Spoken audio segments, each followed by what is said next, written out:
All right, everybody, welcome to KwhOnlyEv channel. This is Benga. Today, I have an accessory that I need to unbox and review today.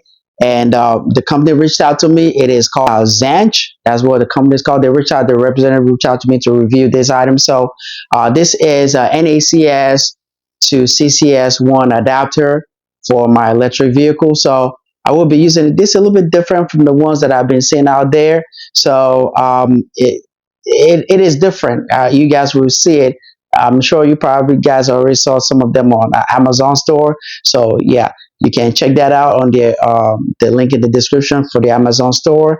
So shout out to Zanch for reaching out to review this awesome product.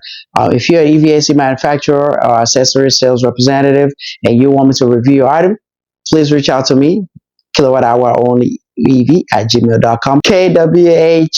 KwhOnlyEv@gmail.com. KwhOnlyEv@gmail.com. So reach out to me and I'll provide my honest opinion about your product. So thank you for Zanch for reaching out, and let me go ahead and unbox this product. All right, welcome back. So here's the box right here. As I said, it looks different from any other NACS to CCS type 1 adapter that you guys seen. So this is a supercharger to CCS1 adapter, and it's made by Zanch. And this one you can fast charge up to 500 amps and a 1000 volt. And this had an advanced material, built-in advanced temperature chip, control chip. And right here his specification, which is rated current is 500 amps, rated input and output is 1000 volts, and weatherproof rating of IP65, operating temperature of 22 degrees Fahrenheit to 122 degrees Fahrenheit. And this has the charging port is CCS1, the inlet port is NACS, and this weighs 2 pounds, and the material is made out of PC/T2. So you can only use this at a Tesla supercharger. You cannot use it at a Tesla destination charger or mobile connector. It is not going to work. It's made in China, and there's a model number DD005. And you have the same here and same here. It says supercharger to CCS1 adapter. Nothing at the bottom. So let me go ahead and open up this box. All right, welcome. So let me go ahead and open up the box. And first thing you will see here, here's a warranty information, warranty service. You scan the QR code and it will take you to their website to set up your warranty. So let me put that here, and here's a manual, and the manual is supercharger to CCS1 adapter user manual, and explains to you what you are gonna do. So supercharger to CCS adapter enables CCS1 vehicles within North America charging standard NACS Alliance to access Tesla supercharger stations. Access to supercharger station is contingent upon Tesla rollout of access and your automaker's authorization for supercharger port compatibility with CCS1 vehicle. Please reach out to Tesla for further details on your vehicle and access availability. Kindly contact your automaker. So you have all this information right here. Here's a warning: for use with Tesla supercharger only, not suitable for use wall connector, destination chargers, mobile connector, or any other EV chargers. This may result in damage and safety hazards. So, and this is what the image looks like, and they have instruction on how to plug this in and how to remove the adapter, and specification, some more warning: please do not disassemble, clean the connector. This is all the information. So let me go ahead and take out the phone, and here is the adapter. It feels a little bit bulky. This is the CCS combo, and this is the NACS inlet input, and this is the inlet, and this is for the CCS J1772 area. So right here, and this is the release button to pull out from your vehicle, and this is a release button to pull out the Tesla cable plug out of this adapter.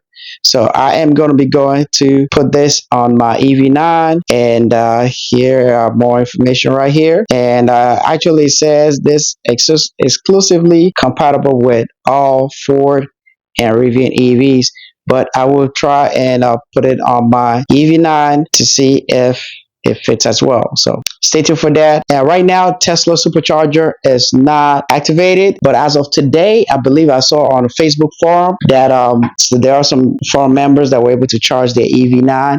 As far as I know, yesterday was the 25th. Hyundai already was granted access to Tesla Supercharger, so you can find out on their website where it says all Hyundai electric vehicles can charge at any Tesla Supercharger, V3 Supercharger, and V4 Supercharger. So let me know in the comment section if you have if you got this adapter.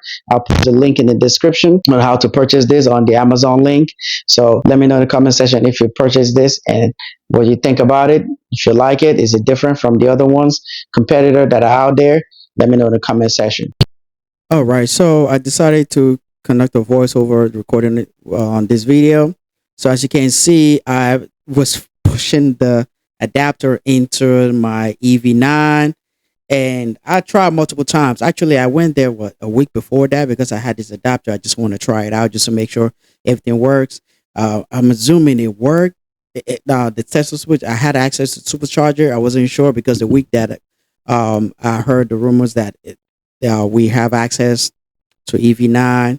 So the next day when I record this video, I went to the to the Tesla supercharger in my area, and I realized it just didn't work. It's like every time I plug it in, it's always giving me, the car is always saying it's charging unsuccessful, charging unsuccessful.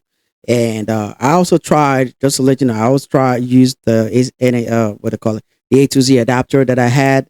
It didn't work around that time. So the next day, I believe that it worked, that we had access. I went there, it didn't work.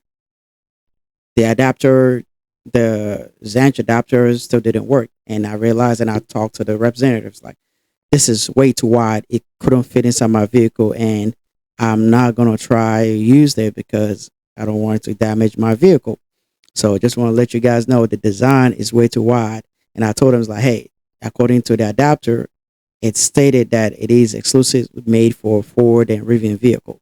So, and the lady, I appreciate the information I provided, that, hey, this is not going to work with any e-GMP vehicle because they all have the same design. So now I don't know about any other EV vehicle, a lot of electric vehicles, but as far as I know, it is not going to fit your EV9. Just letting you know, if you have an EV9, I would recommend you spend your money to buy these. Maybe if they do a redesign of this, but it is not going to fit your EV9. So just let you know, I was able to try with my A to Z adapter, the version 2, and it did work. I was able to charge on stall 3B, as you guys can see on my phone, the app. It is currently charging that time of 52 kilowatt, but it went as high as 84 kilowatt, and that's how fast you can charge on an EV9 on any Tesla supercharger. So let me know in the comment section. Thank you for watching. So I just want to add this to that. Yeah, I just need to let you guys know that now I can charge at a Tesla supercharger. I'm on a road trip right now, so the video will be coming out. So yes, I did charge at a Tesla supercharger, and it did work. All right, welcome back. So let me know in the comment section if you'll be getting this NACS to CCS1 from Zanch. So if you're interested in getting one, go to my link in the description and for the Amazon link. Go to the Amazon store and check out this, but I will close the link in the description for you to get one of these. If you already got one, let me know in the comment section. If this has been good with your electric vehicle, let me know which electric vehicle you use with. And as far as I know, it says here that it is exclusively made for Rivian and Ford electric vehicles. But you can, if you have any electric vehicle more than Ford or Rivian, EV9, EV6, 5, 6. And thank you to Zanch for reaching out to review this product. So see you in another video, everybody. Stay safe, stay blessed. Bye bye.